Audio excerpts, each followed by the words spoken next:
voilà les résultats entre diverses thérapies. Voilà. Sur un ensemble de cas classiques, traumatiques et autres, voilà les résultats. Vous voyez qu'on a une progression thérapeutique dans le temps et que cette progression thérapeutique, elle vient améliorer les choses.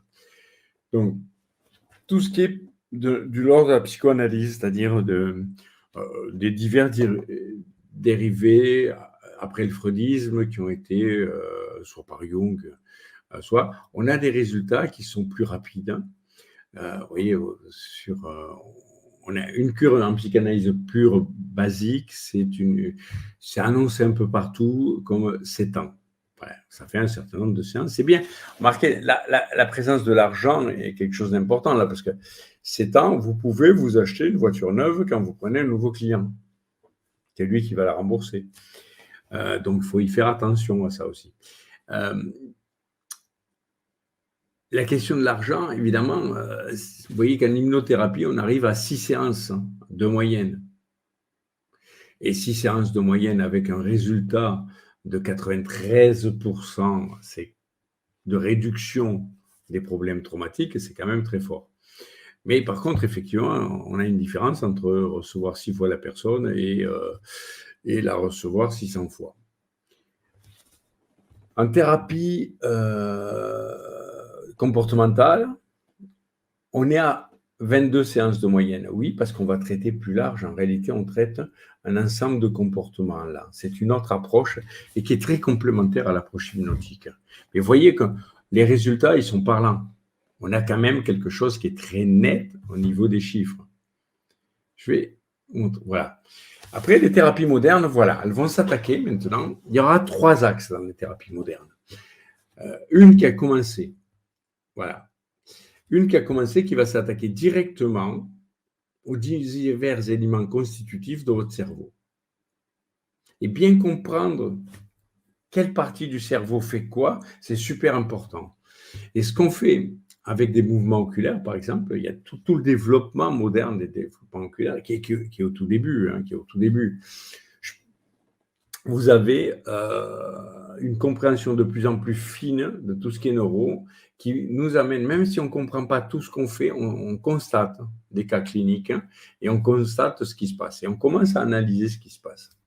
Un trauma, globalement, c'est une boucle hippocampe-amygdale. Les lobes frontaux n'ont pas fait leur boulot.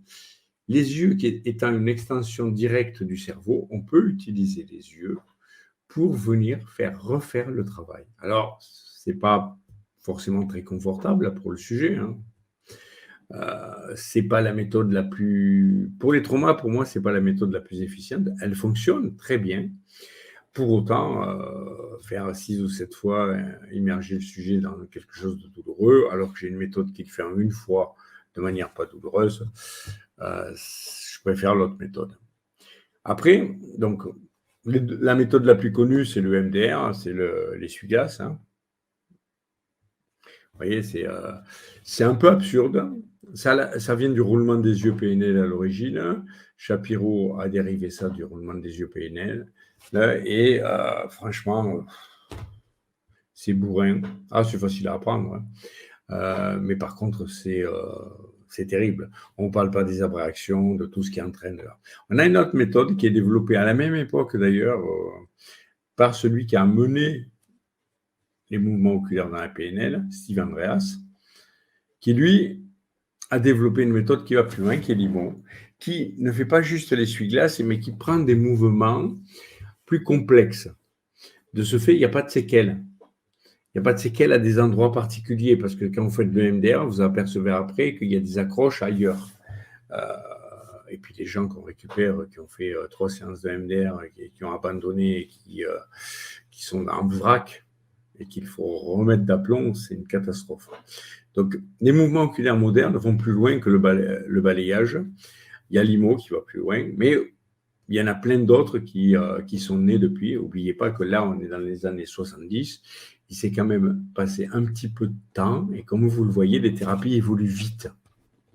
Donc aujourd'hui, avec les yeux, on fait des choses fantastiques qui vont beaucoup, beaucoup, beaucoup plus loin que juste travailler les traumas.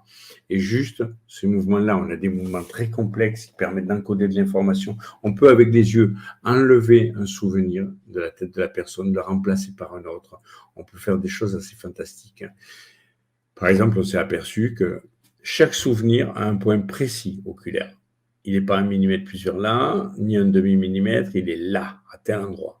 Et un autre souvenir ne sera pas au même endroit. À chaque fois que vous contactez un souvenir, il faut bien différencier deux choses. Les accès oculaires, d'une part, qui sont la mise en contact, un peu le démarreur, et l'endroit où vient se placer l'œil dans le souvenir.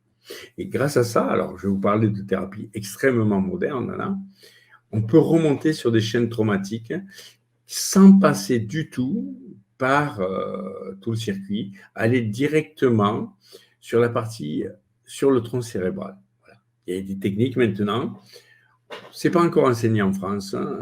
On est en train, nous, de les tester en laboratoire, de se former, de les tester. Alors moi, je me suis formé à ça et je suis en train d'en tester plusieurs et de voir des mix entre ça. Par exemple, il y avait une approche française qui était très sympa, qui faisait des belles choses, Tipeee, ça s'appelle, mais qui est limitée. Ils se sont retrouvés limités dans le développement et pourtant, il y a une approche américaine qui, elle, vient apporter ce que Tipeee n'avait pas et s'est retrouvé bloqué. Et il y a une approche américaine de mouvement oculaire qui, elle, va loin, mais pour autant, il lui manquait un bout et avec Tipeee, ça vient faire l'autre. En mixant ces approches, on a des choses, aux quatre coins de la planète, on a des thérapies qui naissent et qui sont assez fantastiques dans la puissance qu'elles ont et la rapidité qu'elles ont. Alors ça, c'est des thérapies quand même qui sont très, très fortes au niveau émotionnel.